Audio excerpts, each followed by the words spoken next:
I didn't plan on my life falling apart. Hell, nobody does. But there I was, 3 years after what was supposed to be the happiest chapter of my life, standing in my parents' basement, wondering how the hell I got here. Let's rewind a bit, back to that pivotal night, Rachel's housewarming party. Rachel had just moved into her new townhouse with her fiancé, Matt.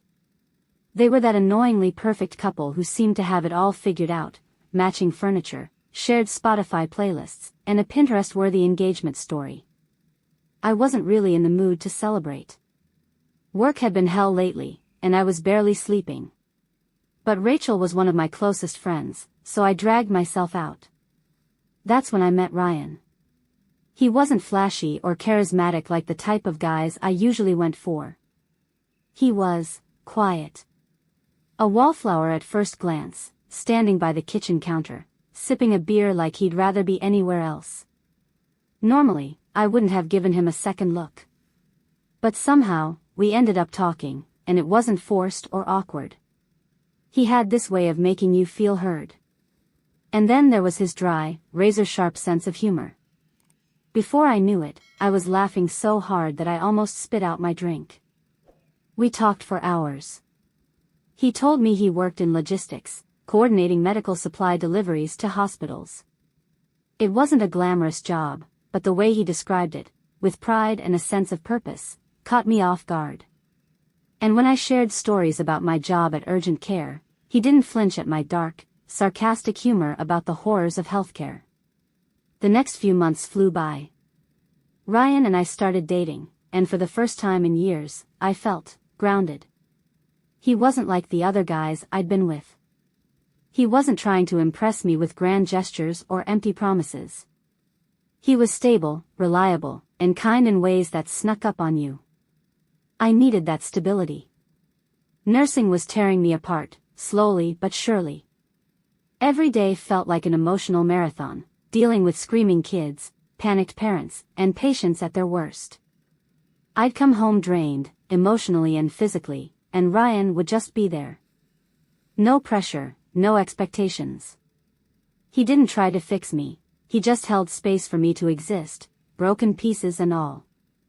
2 years later, we were married. It wasn't a big affair, just close friends and family in a cozy outdoor ceremony. I remember looking into Ryan's eyes as we exchanged vows and feeling this overwhelming sense of safety. He was my rock. And for a while, everything was good. But life doesn't let you stay comfortable for long. Nursing isn't just a job. It's a slow death by 1,000 cuts. You see things that haunt you at night, children slipping away despite your best efforts, families breaking apart in the waiting room.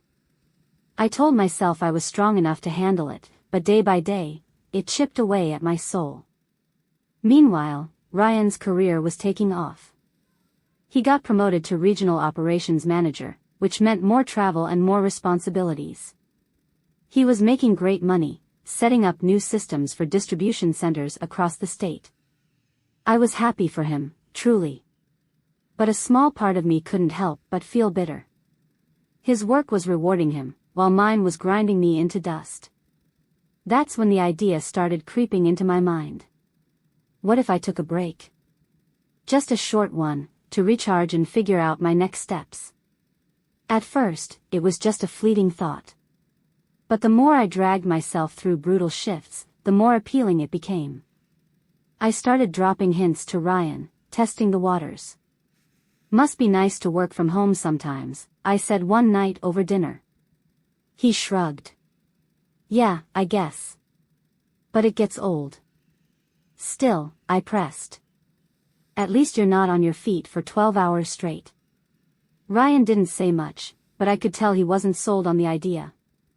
He was practical to a fault. He wanted us to save for the future, build up a safety net. But I was worn down to the bone, and eventually, he relented. I promised I'd use the time wisely, maybe explore new career options, take a course or two. And then that week happened. 3 patients died in 5 days. The last one was a young mother. We did everything right, but it didn't matter. I can still hear her children crying in the waiting room. I walked into my supervisor's office the next morning and quit on the spot. No notice, no plan. I was done. For the first few weeks, it was pure bliss. No alarms, no rushing around. I slept in, made fancy coffee with that overpriced espresso machine I'd always wanted, and took long walks. It was like I could finally breathe again. I joined a fancy gym with hot yoga classes and organic smoothies. I told myself it was an investment in my well-being. And Ryan was making good money now, so why not? I needed this time to heal. But time has a funny way of slipping through your fingers. Weeks turned into months. I wasn't in any rush to job hunt. I told myself I needed more time. Ryan started getting tense. He didn't say much at first, but I caught him glancing at the credit card bills, his jaw tightening when he saw new charges. One night, he finally brought it up. "Hey, can we talk about the budget?" he asked cautiously. "Budget?" I forced a laugh. "Why? Are we in trouble financially?" "No, but our spending has been higher lately." "And without your income?" "My income?" I snapped. "Ryan, I've been working since I was 20. I've earned a break." He didn't argue, but the tension didn't go away. It simmered under the surface, growing heavier with each passing day. Chapter 5, Sophie. And then there was Sophie. I met her at the pharmacy when I went to pick up Ryan's allergy meds. She was tall, poised, with perfectly styled hair and a smile that could disarm anyone. She was the new pharmacy manager, and from the way she laughed at Ryan's jokes, it was clear they were friendly. "Who's that?" I asked casually that night. "Sophie," he said without looking up from his laptop. "We coordinate on deliveries sometimes." She seems nice." "Yeah, she's good at her job." That was it. No elaboration, no reassurance. Just a vague statement that left me spiraling. I started noticing things, how he worked late more often, how he seemed distracted at home. I convinced myself that something was going on between them. I started showing up at his office unannounced, bringing him lunch he didn't ask for. His coworkers gave me weird looks. Sophie smiled at me like I was some tragic figure to pity. It drove me insane.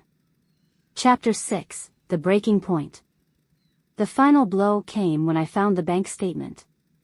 Ryan had opened a separate savings account without telling me. Half of what should have been in our joint account was gone. When I confronted him, he didn't even deny it. "I was protecting our future," he said calmly. "Protecting our future? By hiding money from me? Lana, you haven't shown any interest in going back to work." I had to make sure we were secure. That was it. The floodgates opened. I accused him of cheating, of betraying me. We had the biggest fight of our marriage. The next morning, he packed a bag and moved into a hotel. By that afternoon, I received an email from him about separation proceedings. Chapter 7, Aftermath. Everyone took his side. Friends, family, even the women in my Facebook group. They told me to reflect on my role in the situation. I was furious. I wasn't the villain here. I was just a woman who needed support. Now, I'm back in my parents' basement, working a low-paying job at a rundown clinic. Ryan and Sophie bought a house together. She's pregnant. And I'm stuck watching their perfect life unfold on social media. Some nights, I lie awake wondering where I went wrong. Maybe I leaned on Ryan too much. Maybe I lost sight of who I was. But he gave up on me. He replaced me the moment things got tough. I'm still waiting for the day when everything makes sense again. Until then, I'm just surviving. I didn't plan on my life falling apart. Hell, nobody does. But here I am, back in my parents' basement, 35 years old and wondering where it all went wrong. 3 years ago, everything looked so different. I had a career, a husband, and dreams of a bright future. But if there's one thing I've learned, it's that life loves to blindside you when you least expect it. It all started at Rachel's housewarming party. Rachel was my best friend from college, and she'd just moved into a new townhouse with her fiancé Matt. They were that Pinterest-perfect couple, always posting cute selfies, gourmet meals they made together, and their engagement photos from a beach vacation in Maui. I loved Rachel, but on that particular night, I wasn't in the mood to celebrate. Work had been brutal, and I barely had the energy to socialize. But Rachel had always been there for me, so I forced myself to go. That's when I met him, Ryan. I wasn't supposed to meet someone that night. I wasn't even looking. But fate, or whatever cruel force controls the universe, had other plans. Ryan wasn't like the guys I usually dated. He didn't command the room or try to charm me with over-the-top compliments. No, he was quiet, standing by the kitchen counter with a beer in hand, half listening to some guy drone on about cryptocurrency. Normally, I wouldn't have noticed him. I usually went for the flashy, life-of-the-party types. But something about Ryan intrigued me. He had this calm, grounded energy. And then I heard his laugh, low and genuine, like he only laughed when he truly found something funny. It wasn't the fake, performative kind of laugh most people give at parties. Somehow, we ended up talking. I don't even remember how it started. One minute, I was pouring myself a glass of wine. The next, we were deep in conversation. He told me he worked in logistics, managing medical supply deliveries for hospitals. Not exactly the most exciting job, but the way he talked about it, with pride and a sense of purpose, caught me off guard. You wouldn't believe how chaotic hospital supply chains can be, he said, shaking his head. One missed shipment, and suddenly a whole department is scrambling. It's like a domino effect. I smiled. Tell me about it. I'm a nurse. I've seen what happens when we run out of 4 bags or syringes. His eyes lit up. No way. You work in healthcare? Yeah, urgent care. It's intense. Bet you've got some wild stories. Oh, you have no idea. We traded war stories for the next hour, me about ungrateful patients and impossible doctors, him about supply chain disasters and bureaucratic nightmares. What surprised me most was how easily we clicked. He didn't flinch at my dark humor, the kind you develop after years of working in high-stress environments. He actually laughed, and not in that awkward, should I be laughing at this, way. By the end of the night, I felt like I'd known him for years. When he asked for my number, I didn't hesitate. The next few months passed in a blur of dates, late-night conversations, and lazy Sunday mornings.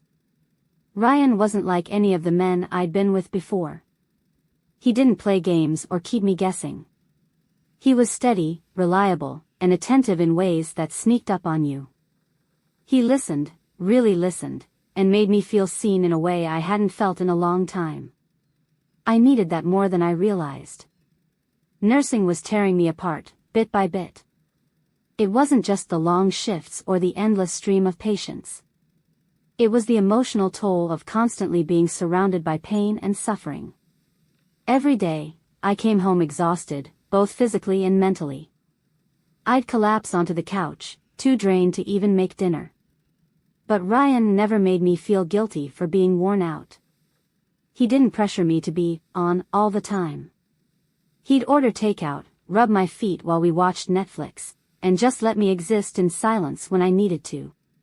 It was a kind of comfort I hadn't known I was missing. After a year of dating, I started to feel something I hadn't felt in years: hope. Maybe I didn't have to be trapped in this cycle of burnout forever.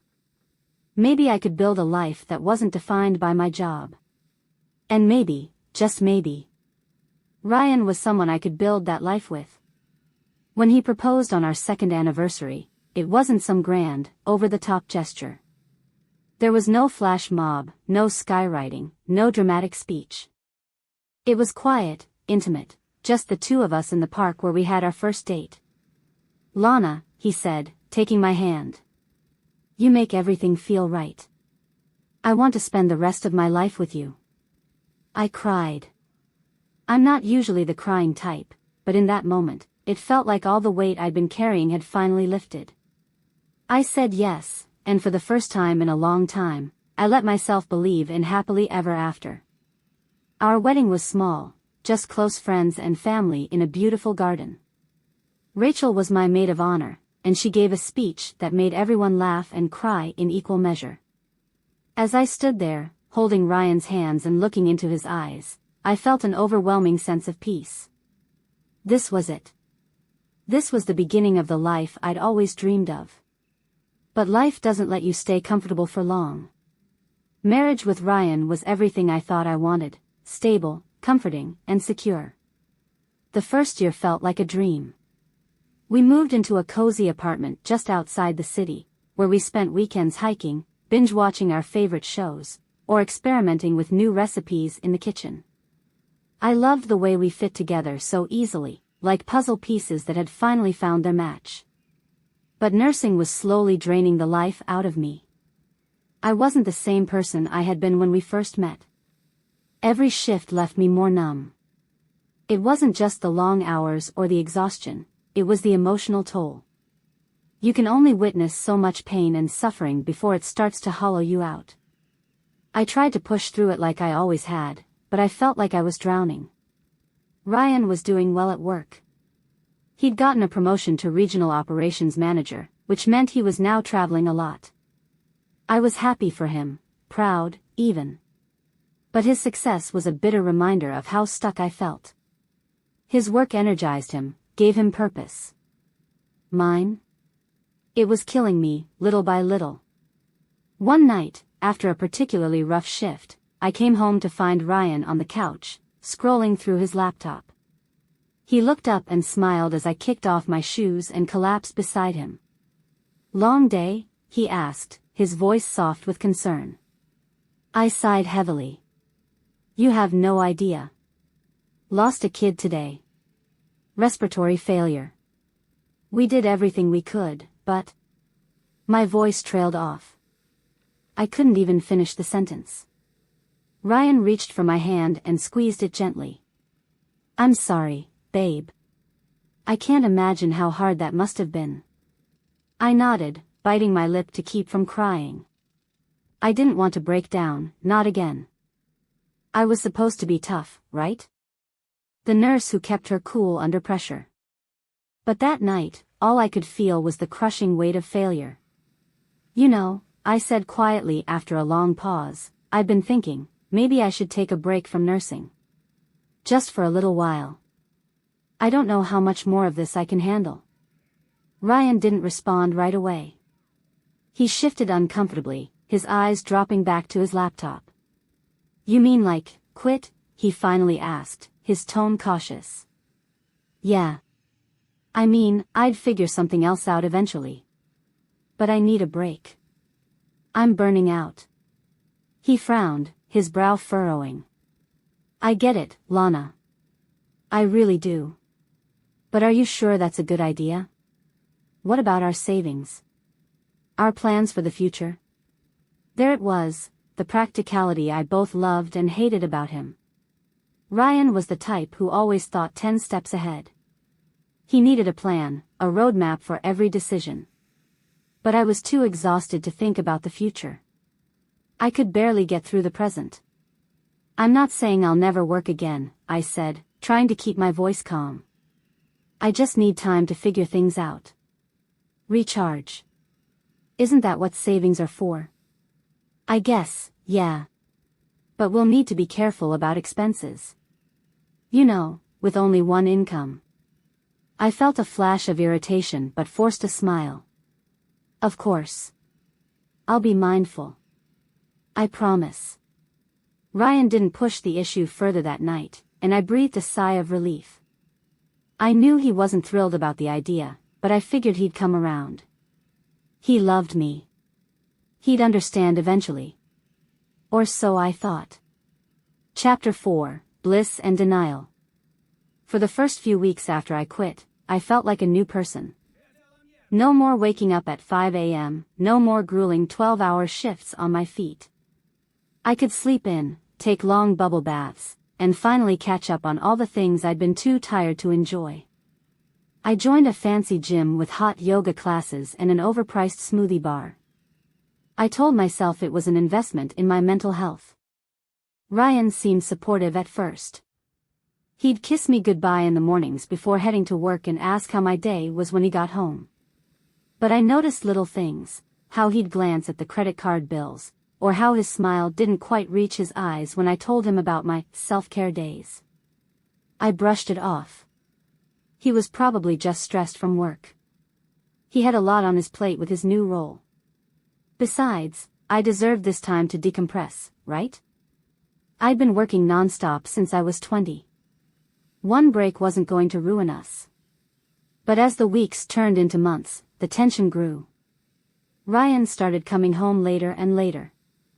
When I asked about it, he'd say he had back-to-back meetings or tight deadlines. I tried to be understanding, but the distance between us was becoming impossible to ignore. One night, after another late return, he walked into the bedroom to find me scrolling through job listings on my laptop. I wasn't actually planning to apply yet, I just wanted to show him I was making progress. He didn't seem convinced. "Find anything interesting?" he asked, his tone neutral. "Not really," I replied with a shrug. "Just seeing what's out there. You know, exploring my options." Ryan nodded but didn't say anything else. He slipped out of his work clothes and climbed into bed beside me. We lay there in silence, the unspoken tension pressing down on both of us like a weight. I wanted to reach for him, to tell him I missed him. But the words wouldn't come. Instead, I stared at the ceiling, wondering when things had gotten so complicated. Chapter 5, Sophie's Smile. The first time I met Sophie, I wasn't expecting it to hit me so hard. I was at the pharmacy, picking up Ryan's allergy meds. The line was long, and I was scrolling through my phone when I heard it, that soft, melodic laugh. I glanced up and saw her standing behind the counter, chatting with a customer. She was tall, blonde, and effortlessly polished in a way that made me feel instantly self-conscious. When I finally reached the counter, she greeted me with a warm smile. "Hi there. How can I help you today?" Just picking up a prescription for Ryan Nichols," I mumbled, suddenly feeling awkward. Her smile widened slightly. "Oh, Ryan. He's great. We coordinate on supply delivery sometimes. He's always so on top of things." I forced a laugh. "Yeah, that's Ryan. Mr. Reliable." Sophie chuckled and handed me the bag. "You're lucky. Not everyone's as organized as he is." Lucky. Right. I didn't feel lucky in that moment. I felt like I'd been punched in the gut. I knew it was irrational, there was no reason to think anything was going on between them. But something about the way she said his name, the ease in her voice, set off alarm bells in my mind. I didn't say anything to Ryan that night. But I couldn't shake the feeling that Sophie was more than just a pharmacy manager. The tension between Ryan and me kept simmering under the surface. It wasn't just about the job situation anymore. There was a wall between us, invisible but impenetrable. We were going through the motions, making small talk over dinner, sharing a bed at night, but something vital was missing. The intimacy, the laughter, the ease we used to have, gone. And then there was Sophie. I tried to convince myself I was being paranoid. She was probably just being friendly. Ryan wasn't the type to cheat. But the doubts kept gnawing at me. Every time he came home late or answered a call in another room, my mind went to dark places. One night, I finally broke. We were sitting in the living room, the TV playing some mindless sitcom in the background. I was curled up on the couch, pretending to be interested in my phone, while Ryan was half watching the show. "Hey," I said suddenly, breaking the silence. "Yeah?" He muted the TV and turned to me, his expression neutral. I ran into your friend Sophie at the pharmacy the other day. He blinked, clearly caught off guard. Oh. Yeah? What did she say? Nothing much. Just that you two coordinate on deliveries sometimes. I tried to keep my tone casual, but there was an edge to it that I couldn't hide. Ryan nodded slowly. Yeah, we do. She's the pharmacy manager now. Really on top of things. I swallowed hard. She seems nice. She is, he said simply, as if that was the end of the conversation. I waited, hoping he'd offer more, some reassurance, maybe. But he didn't. He just grabbed the remote and unmuted the TV, like we were done talking. The knot in my stomach tightened. Was I imagining things? Or was there something he wasn't telling me? Chapter 7, Obsession and Insecurity. I couldn't let it go. The idea of Sophie and Ryan spending time together festered in my mind like an infection. I started doing things I wasn't proud of, checking his phone while he slept, scrolling through his emails, trying to piece together a story that might not even exist. Ryan wasn't stupid. He noticed I was acting differently. One morning, as he was getting ready for work, he confronted me. Lana, is something going on? He asked, his voice carefully measured. I hesitated. Should I tell him how paranoid I'd become? How every little thing he did lately felt like a red flag? No. That would make me look crazy. Instead, I shook my head. Just stressed, I guess, I muttered, avoiding his eyes. He didn't press me, but I could tell he wasn't convinced. The paranoia didn't stop there. I found myself driving by his office during lunch breaks, hoping to catch a glimpse of him and Sophie. I even dropped off an unannounced lunch one day, hoping to find them together. But all I got were awkward stares from his coworkers and a polite but puzzled look from Ryan. What are you doing here? He asked, clearly thrown off. Thought I'd surprise you, I said with a forced smile. Bring you some lunch. Thanks, he said, taking the bag from my hands. But you didn't have to. I usually just grab something quick. I shrugged, trying to play it cool. Figured it'd be nice to catch up. You've been working late a lot. Ryan glanced around nervously, clearly aware of the eyes on us. Yeah, it's been busy. We've got some big projects in the pipeline. You know how it is. Right. Of course. I left shortly after, feeling humiliated. The security guard gave me a sympathetic smile as I walked out. I hated that smile. It was the same one Sophie had given me at the pharmacy, the kind of smile you give someone you pity. Chapter 8, The Breaking Point. The final straw came on a rainy Thursday afternoon. I was cleaning up around the house when I noticed a bank statement on Ryan's desk.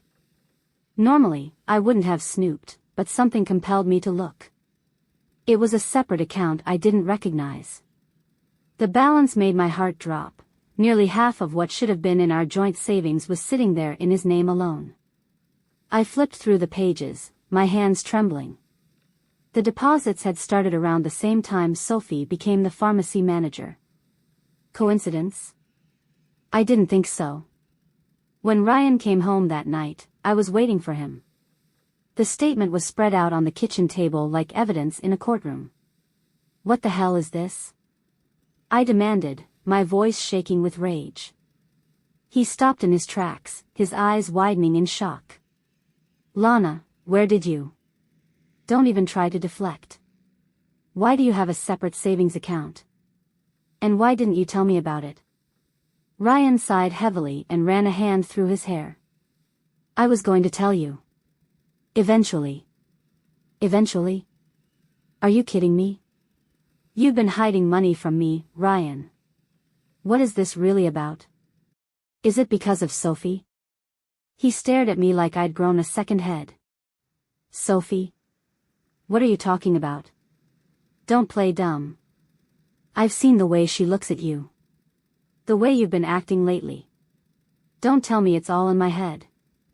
Ryan's expression hardened. This has nothing to do with Sophie. You're being paranoid. The account was for our future. You haven't been working, and I needed to make sure we were secure. Secure? I laughed bitterly. You mean you didn't trust me? That's what this is about. I didn't say that. You didn't have to. You don't support me, Ryan. You've been distant ever since I quit my job. You'd rather spend time with her than deal with your own wife. Jesus, Lana. Do you even hear yourself right now? This isn't about Sophie. This is about us. And if you can't see that, then maybe we need to take a step back. The words hit me like a punch to the gut. A step back. Was he seriously suggesting? I can't do this right now, he muttered, grabbing his keys and walking out the door. I stood there, shaking, as the sound of his car faded into the distance. Everything was unraveling, and I didn't know how to stop it. Chapter 9, The Fallout. Ryan didn't come home that night. The next morning, I found an email from him. An email. He said he was staying at a hotel and that his lawyer would be in touch to discuss separation proceedings. Separation. The word echoed in my mind like a death knell. I called Rachel, sobbing into the phone, but her sympathy was lukewarm at best.